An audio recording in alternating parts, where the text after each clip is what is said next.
topic natin ngayon ay tungkol sa top 10 experiential learning activities for students.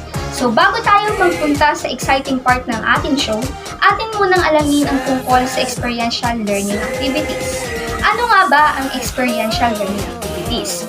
Experiential learning activities is a teaching and learning approach that focuses on practical, hands-on activity that allows the students to engage in active, real-world experiences. It is an approach that encourages the students to learn through direct experiences rather than just listening and reading about the subject. Experiential learning activities help the student to develop their skills, enhance their understanding of concept, and increase their engagement in learning process. So ngayon, isa-isahin natin ang 10 experiential learning activities for students. Para naman sa 10 bilang, ito ay ang arts and based activities. Based activities. Activities such as dramas, music, visual arts can help students develop creativity, communication, and problem-solving skills. This type of activities can be used to teach students like English, social studies, and arts. So the best example of these art-based activities, we are familiar about painting, in which there are many collaboration of critical thinking, problem solving, and also for being creative students in future generation. Sumunod sa bilang, ito ay ang entrepreneurship project. One is the entrepreneurship projects. Involve students in developing and launching their own business ideas, which helps to develop creativity, problem solving, and business skills. This type of activities can be used to teach subjects like business, economics, and marketing. So, yung entrepreneurship projects po, ito po yung mga bagay in which students are think about some businesses and also to promote some yung mga bagay po na pwedeng ibenta para magamit din po nila sa kanilang mga pansarili. For example, alam po natin kapag meron po tayong mga foundation day in which meron po dun mga booth na pwede ng mga nagbebenta po ng mga students na kanilang mga bagay na gusto rin nilang i-promote sa ibang tao. Familiar na po dito sa mga booth na to dahil meron po tayong mga programs in which mga students pa nagtatayo ng booth para din maka-create ng kanilang business and also promoting some problem solving and business skills. Pangwalo, games and simulation. So games and simulations can be used to teach range of subjects and skills from math and science to our critical thinking and problem solving. This type of activities can also help to increase students' engagement and motivation. So games and simulation, it's all about from math and science and also help students to have a critical thinking skills. So the best example of the board games in which we are known for our use of board games in some mathematical and scientific games and simulation. Pangpito, outdoor education. Outdoor education. So outdoor education involves taking students outside to learn about natural environment and engage in physical activities. This type of activities can be used to teach subjects like biology, geography, and physical education. So the best practices about outdoor education is tree planting, in which tree planting students are engaged in some activities promoting about our environment and also to protect them and preserve them to our future generation. Pang-anim, experiments and laboratories. Pag sinabi namang experiment, unang-una pag pumasok sa utak ko ang salitang experiment, ito ay tungkol sa science. O hindi man lang sa science, pwede din siya sa research, di ba? Experiments are fundamental in scientific research, providing a structured approach to testing hypotheses and exploring knowledge and advancing knowledge in various fields. Yun nga, pagka sinabi natin na experiment, ito ay tumutukoy sa mga sa science. At ito ang experiment din ay may systematic o may tamang pagkakasunod-sunod ng mga gawain. A place providing opportunity for experimentation, observation, or practice in a field of study. Pag sinabi naman po natin na laboratory, ito naman po yung lugar kung saan ginagawa yung experiment. Ang halimbawa nito ay sa school. Experiment halimbawa ay sa science gagawa sila ng volcano. So ang laboratory yung lab sa school, gano'n. Pang-lima, problem-based learning. Based learning is an institutional approach where a student actively explore real-world problems and challenges, acquiring deeper knowledge and skill through hands-on project. This method differs from traditional teaching by emphasizing student-driven learning and active engagement in the learning process. So, ibig sabihin naman ng project-based learning is, alam nyo ba kung ano student-centered? Ang student-centered is naka-base, student lang yung, sa student yung mas mag-aalam kung ano yung mga dapat pang ma-improve. Ang ibig sabihin, ang project-based learning naman, ang project-based learning is parang student-centered. Si project-based learning ay makatutulong para mag-improve pa yung student, para matuklasan ng student yung kanyang weakness and strength niya. Project-based learning offers a dynamic and engaged approach to education that promotes deep learning, critical skills development, and real-world application. Ang project-based learning din ay makakatulong na malaman ng isang estudyante kung ano yung rason niya, kung ano yung dapat niyang gawin. At inihahanda niya din bilang isang teacher naman, ang project-based learning ay isa sa magtuturo sa'yo na para malaman mo kung ano yung landas na dinadaanan mo. Dahil inihahanda ka nito sa real-world problem. Halimbawa, ang project-based learning is nag-aaral ka ngayon ng edukasyon, ng pagiging guro. Paglabas mo, ano yung mga gawain ng isang guro? Yun yung tinuturo sa project-based learning. Para pagpunta mo doon sa part na yun, alam mo kung paano mo solusyonan at alam mo kung paano mo gawa ng paraan yung mga dumadating na problema. Ang pang-apat, collaborative projects.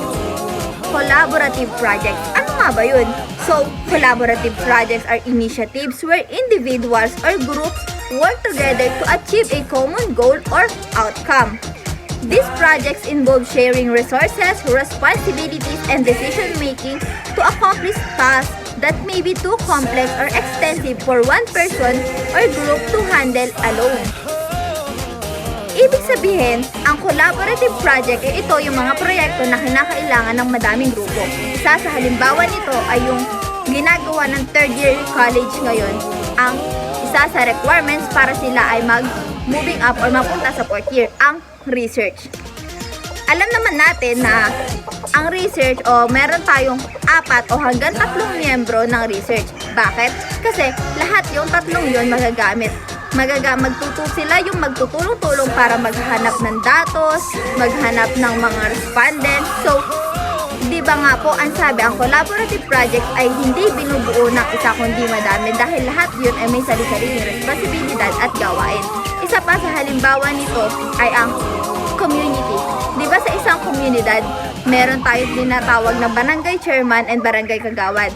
So, ang barangay chairman may sarili siyang gawain, ang barangay kagawad may sarili siyang gawain. So, ang ibig sa collaborative projects, ang mga nasabing halimbawa nito ay nakakatulong-tulong kapag sila ay magkakasama na mas naayos at mas napapaganda yung isang lugar o isang gawain. Collaborative projects can take many forms such as research projects, community initiatives, business ventures, creative endeavors, and more. Isa pa sa halimbawa nito ay yung sa mga kumpanya. Di ba meron po tayong organizational chart? So, lahat ng nasa organizational chart, simulan mo sa CEO hanggang sa mga laborer nito, lahat ito ay may kanya-kanyang gawain at may kanya-kanyang proyekto na ginagawa. At ang pangatlo, services learning project. Learning project allows students to work a real-world problem and make positive impact in their communities. So this type of activities can be used to teach subjects like social studies, environmental science, and also business. Service learning projects are an effective teaching technique that develop students' social and personal skills and also improve their academic understanding and enhance community relationship. So by including those initiatives in the curriculum, teachers may design a more comprehensive and lasting learning environment that equips students to be aware, understanding, and engaging citizen. At pumapangalawa sa ating bilang ay ang field trip. Simulation and role-playing exercise. It is allow students to experience different scenarios and practice skills in a safe, controlled environment. This type of activity can be used to teach a range of subjects, from history and social studies to science and math. So first, let's define what is role-playing and simulation. So when we say role-playing, it is an unrehearsed dramatic presentation that enables participants to explore alternative solutions to a given problem. So when we say simulation, it is a strategy that provides our presentation of some phenomenal event or issues that exist or existed in the real world, usually in the form of a game. In simulation and role-playing, we have a step to implement this to our students. So first step is the initiation and direction. So initiation and direction, this involves setting the stage for the role-play or simulation by the identifying and discussing the problem to be resolved or situation to be experienced by the student. So next is describing the scenario. So when you say describing the scenario, the teacher presents the situation through explicit instruction or media presentation by showing a picture, watching a video, or reading a story, and so many more. Third step, we have assigning roles. So assigning roles, the teachers select members of the class and assign them characters. The actors, actresses, and audience are then briefed about their rules and role play. A short rehearsal may take place before proceeding to the next part. So fourth step, we have enactment. So when we say enactment, a student present their scenarios or engage in the simulation. And last step, we have debriefing. So this is considered as the most integral part because reflection, generalization, and also the conclusion is take in this part. So character and audience process their action and feelings in post question. So in a role play, switching of roles may be done offering alternative solutions. Before we do the big reveal for our number 9, let's have the recap. For number 10, arts and base activities. For number 9, entrepreneurship project. Number 8, games and simulation. For number 7, outdoor education. For number 6, experiments and laboratories. For number 5, problem-based learning. And number 4, collaborative projects. And for number 3, services learning projects. And for number 2, field trips. For our big reveal, the number 1 for our experiential learning activities for our student, this is the simulation and role-playing exercises. Field trips provide students with the opportunity to explore the world around them and gain first-hand experience of different cultures, environments, and industry. This type of activity can be used to teach subjects like science, history, and geography. As a social studies major, field trips activities are very important because they provide experiential learning opportunities to enhance engagement and motivation to develop the critical thinking and social skills, and also foster cultural awareness and personal growth. So by integrating field trips into the education experience, educators can create a more dynamic, effective, and inspiring learning environment that benefits to a student in numerous ways.